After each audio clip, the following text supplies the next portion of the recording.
E nós começamos o Liberdade de Opinião, indo direto para o Rio de Janeiro. Vamos ouvir o jornalista Sidney Rezende sobre os assuntos mais importantes do dia. Fala, Sidney. Muito bom dia, hein?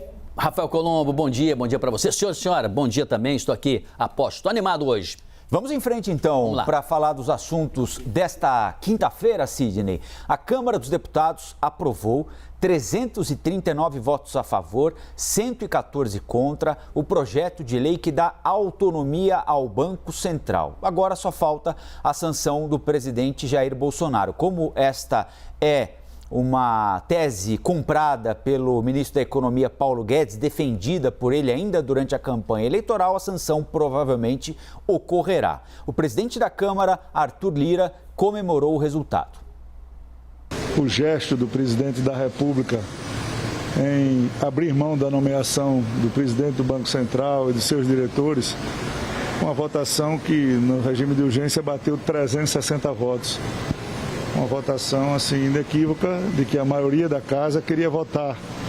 Nós respeitamos a oposição, respeitamos o regimento, passamos 2 dias para votar a matéria, mas ao final entregamos um Banco Central independente para que o Brasil possa ser visto também como um país que tem uma seriedade monetária e que pensa no futuro de desenvolvimento para a sua nação.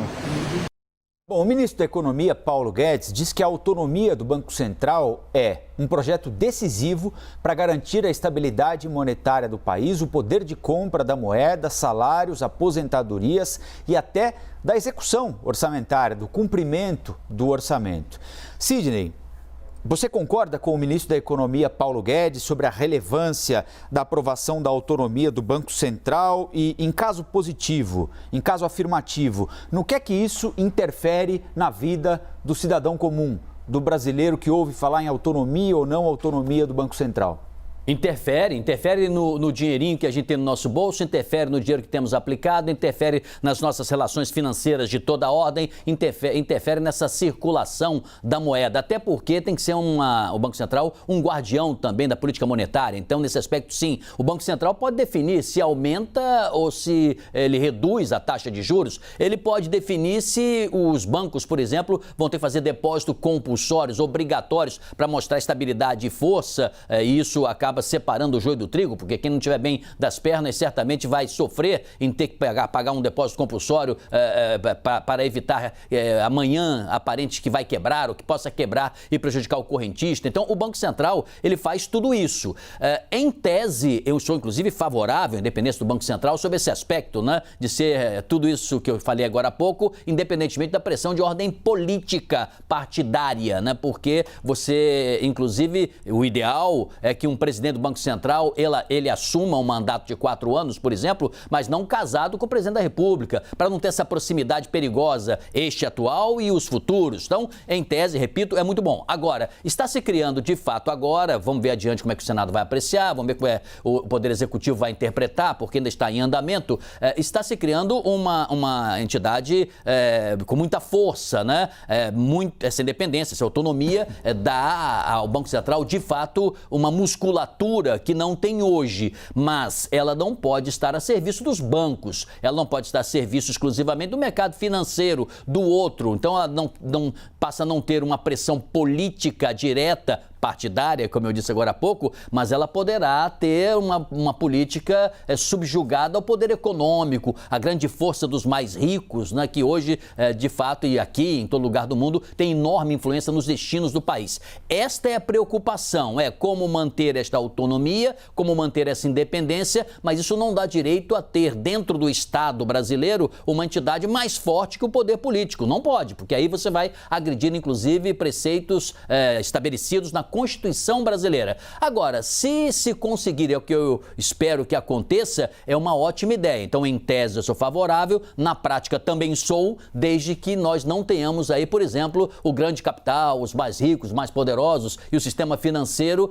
tomando ali de assalto o Banco Central em prejuízo de todo o povo brasileiro. Esse é sempre um risco, então é bom e é importante que se tenha nesta autonomia alguma condição também para se evitar que abusos sejam feitos, né? Eu sei que o presidente pode também mover uma eventual ação contra alguém da presidência ou da direção do Banco Central que não esteja fazendo seu serviço corretamente, que o Congresso pode também ter esse papel e essa participação, mas vamos olhar bem direitinho o que vai ficar redigido no texto final para não termos esses sobressaltos que eu alertei aqui.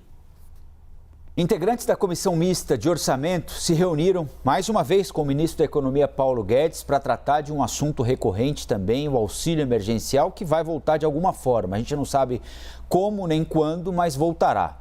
O ministro quer atrelar o pagamento à aprovação de um ajuste fiscal. Fontes da nossa analista de política, Renata Agostini, dizem que o Legislativo já mandou um recado.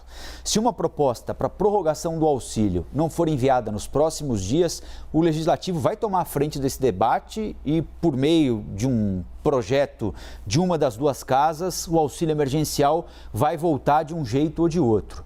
O ministro Paulo Guedes, como eu disse, condiciona a retomada do benefício ao ajuste fiscal e também a aprovação do orçamento. Nós não temos orçamento aprovado ainda para este ano aqui de 2021, embora hoje já seja 11 de fevereiro. Já o presidente Bolsonaro diz que não tem dinheiro no cofre e que o auxílio emergencial vai aumentar o endividamento do país. Sidney, o ministro da Economia admite a necessidade da volta do auxílio, mas diz que para pagar o auxílio tem de ter ajuste fiscal, tem de ter orçamento. O presidente do Senado diz que se não chegar logo uma proposta, os presidentes do Senado e da Câmara, se não chegar logo uma proposta, eles tomam a iniciativa. O presidente do Senado diz que não há possibilidade de aumento de carga tributária para financiar o auxílio emergencial. O presidente diz que o país está muito endividado, ou seja, é muita gente falando e aparentemente nós estamos longe de um consenso ainda, com gente passando fome agora, sem tomar o café da manhã. Como é que resolve tudo isso, hein, Sidney? Colombo, não é questão moral, tá? Se fosse moral, você diria, Sidney, o que está certo, o que está errado? Não é isso, é o como, é mais na prática, é no outro escaninho. Por que não é moral? As duas partes estão, se fosse moral, corretas, né? O governo, de alguma maneira, tentando tirar algum naco a mais favoravelmente na sua agenda, né? Dentro do voto do Congresso Nacional, de alguma maneira tentando fazer alguma barganha, é o papel do Ministério da Economia, personificado pelo seu ministro, Paulo Guedes, e o presidente do Senado, que é o presidente do Congresso também, tentando, de alguma outra forma, trazer para si um protagonismo se o Executivo nada fizer. Então, não é moral. Acho que os dois estão certos em fazer esse tipo de tomar esse tipo de posicionamento, né? Claro que preferia a concordância, a rapidez, que eles se entendessem, seria o ideal. Mas a política é isso também e o Congresso é uma casa de conflitos. Então, até aí, ponto, tudo certo. Agora, a questão prática é como isso vai fazer. Já respondi aqui em outras ocasiões, em indagações suas, Colombo, justamente com ideias que poderiam ser tomadas, né? Não sendo o contingente da primeira ajuda emergencial, talvez um número menor. Falou-se em 30 milhões de brasileiros, não sendo o valor de R$600, que fosse um valor menor. Dentro do próprio governo, parece, criou-se o consenso de R$200. Agora, eu pergunto para o senhor e a senhora, quando o governo começa a propor R$200, será R$200 aprovado? Não, não será. Para começar, o Congresso vai empurrar 300 aí, já vai aumentar. E aí o Paulo Guedes já está vendo um pouco mais adiante, se não for 300 ou for mais, 600 não vai ser, mas pode ficar aí de maneira intermediária, né? E por que fala-se em 300? Porque é metade dos 600 anteriormente. Agora é só o como, que isso vai sair, porque a pressão será demasiadamente forte, vinda do Congresso Nacional, porque é onde o deputado viaja, circula por aí, alguém encosta nele e fala assim, e aí, e o auxílio emergencial, deputado, quando é que sai? Aí ele fala o quê quando ele volta? Olha, as bases estão me pressionando, né? E o próprio presidente da República vai também se perguntar, como é que estão as pesquisas? Como é que está o meu governo? Está indo de que maneira? Presidente, está indo, mas não está indo bem quando o senhor liberou aqueles R$600. Não? Então vamos tentar achar uma saída. Eles vão chegar a essa saída, assim, por pressão, livre e espontânea pressão de baixo para cima do Congresso para o Executivo e um pouquinho só do Executivo para o Congresso. Agora, o tempo da política é diferente do tempo do estômago de quem passa fome, né, Sidney? Mas isso aí é uma outra realidade, Colombo. Você tem toda a razão. É um dos assuntos mais importantes que eu acho. Eu apanho já há anos quando eu digo que eu não acho que a corrupção seja o problema número 1 do Brasil, embora seja enorme. O problema maior, na minha opinião, do Brasil é esse abismo social que faz com que nós temos um país rico, mas que não alcança os seus benefícios, a sua riqueza para todos. Esse é o problema. E o primeiro pilar é a alimentação, junto com a educação, com saúde, mas o brasileiro precisa estar minimamente alimentado. alimentado. E esse brasileiro que não está alimentado e é muito oculto, ele não está devido a problemas de toda a ordem, principalmente econômica, do nosso país. Você tem toda a razão. Não dá para esperar alguém que precisaria comer alguma coisa agora ou daqui a 2 horas, daqui a pouco vem o almoço, depois vem o lanche, depois vem a janta. Somos privilegiados aqueles que temos 3 refeições diárias. Sim, isso é o mais importante. Por isso que eu acho que mais rápido do que imaginamos, isso vai acabar saindo também por isso, por pressão desses brasileiros reais de carne e osso que sofrem todos os dias. Bom, vamos falar um pouquinho de política agora. Houve uma reação forte, contundente, a um movimento do governador de São Paulo, João Dória, que no final de semana organizou um jantar em São Paulo com alguns líderes importantes do partido, e apoiadores de João Dória, durante o jantar, apresentaram uma tese.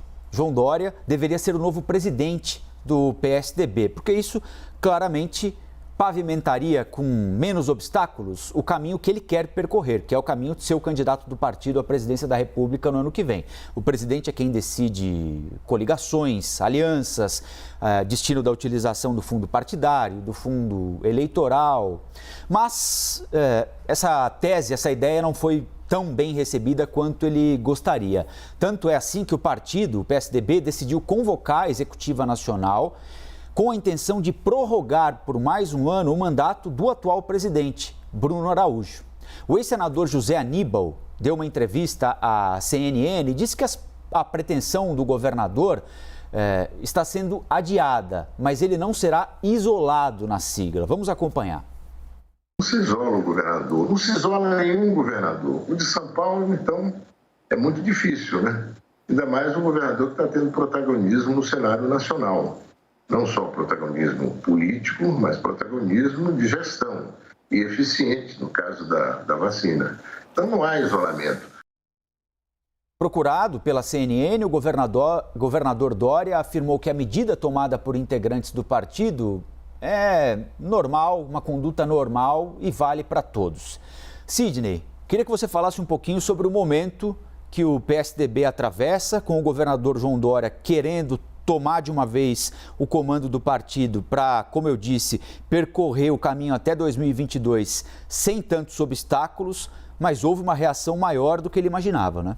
É verdade. Agora, como o Zé Aníbal é experiente, né, um político de cabelos brancos, tá muito, não se isola o governador e tal, aquela coisa, vamos ser assim um pouco mais generosos com o PSDB? Não vamos dizer que é um racha no partido, não vamos chegar a tanto, mas também não vamos dizer que é uma coisa pequenininha, porque também não é. O que acontece? O grande medo, né, dos tucanos é João Dória se transformar numa força maior do que ele o é hoje, se transforme não só no presidente do partido ou no dono do partido. Essa palavrinha de 4 letras é muito importante, né? O dono do partido. Consequentemente, ele seria o grande rei do PSDB se ele chegasse a esta condição e os demais tucanos deixassem, para fazer a composição que quisesse, para atrair pessoas de outros partidos, para construir um arco, vamos dizer assim, em torno do seu nome, dentro do PSDB e fora do PSDB. Agora, é o tal negócio. Há um incômodo em relação ao estilo João Dória. João Dória sabe fazer marketing, ele se expressa bem, ele se apresenta de maneira organizada para a população, mas ele tem uma forma impositiva que os tucanos não gostam. A minha orelha aqui às vezes fica com calo de alguns tucanos quando se refere a João Dória neste aspecto. Lembra-se o que aconteceu com o ex-governador Alckmin, né? Governador de vários mandatos, né? Praticamente parece um pouco aquela bola de gás. Ele sempre teve com a bola cheia, né? Mas de repente você puxa ela da boca assim e você solta, e desaparece aquele plástico, né? Desapareceu, sumiu da cena política, assim como protagonista do PSDB. E João Dória é que foi o grande artífice disso. Saiu da prefeitura, depois foi para o governo do estado e agora só faltaria mesmo este último e grande degrau, ser presidente da República, de alguém que faz essa trajetória no estado mais importante, mais rico, com potencial incrível, que é o estado de São Paulo. Então é esse o medo dos tucanos. Nem tanto lá o racha, mas nem tanto aqui, que não é problema, é não permitir a alguém, hoje que já é muito poderoso e é potencialmente o principal nome do PSDB para antepor-se ao atual presidente e futuro candidato Jair Bolsonaro. Então, eles vão conversar entre si. Eu tenho a impressão que vão renovar o presidente atual, né? Tucano é assim, né? Eles conversam um pouquinho ali, né? Aqueles jogadores de tênis, né? Que eles vão para perto ali um pouquinho depois da rede, batem um papo, conversam, depois se cumprimentam e saem elegantemente. Eles vão se entender ali. Agora, Agora, não acho que vão querer dar para o João Dória a presidência do partido e a chave do cofre e tudo mais, né? Agora, essa coisa de que o governador de São Paulo é o candidato natural do partido à presidência da República faz sentido, Sidney? Porque aconteceu com José Serra, aconteceu com o Geraldo Alckmin, a única exceção foi o Aécio, que, não sei se por coincidência ou não, foi dos tucanos o que mais se aproximou de uma vitória em 2014, né? Você vê uma certa imposição da ala paulista do PSDB em detrimento dos tucanos de outros estados do país? Ô Colombo, os paulistas sempre foram importantes na vida brasileira. Lá atrás, né, do café com leite, Minas e São Paulo se alternavam no poder, e tudo por conta do poder econômico, do grande contingente eleitoral. Quem se comunicar bem com São Paulo pode ter um caminhão de votos em qualquer eleição. Isso é algo importante. Nesse processo da vacinação, João Dória se credenciou, sim. Os políticos que conseguem angariar para si a atração nacional, a projeção nacional oriundos de São Paulo, têm uma grande força, embora também tenha um problema, né? Muitos políticos são muito fortes em São Paulo, mas não conseguem trazer o seu carisma, a proximidade, a simpatia de todo o Brasil. E o Brasil não é só São Paulo, né? Então, é esse que é o fator importante. E numa composição, muitas vezes, se você tem alguém de São Paulo que tem muita força no estado, mas não é tão forte assim fora da região sudeste, você bota um vice que normalmente é da região nordeste ou até do centro-oeste, de uma outra área que possa atrair também outros eleitores. Então, São Paulo é importante, mas não tem sido também definitivo. Se fosse assim, todo presidente da República seria oriundo de São Paulo. Mas se você dá uma olhadinha para trás, com exceção da Dilma, que nasceu em Minas, aquela coisa toda, Lula fez a sua base em São Paulo, né? Fez sua base, inclusive, em São Bernardo do Campo. Fernando Henrique Cardoso, carioca, mas radicado em São Paulo, também manteve toda a sua ligação com São Paulo. Então, nós temos uma presença forte de políticos de São Paulo, mas ainda necessitando dialogar, conversar mais com o Brasil.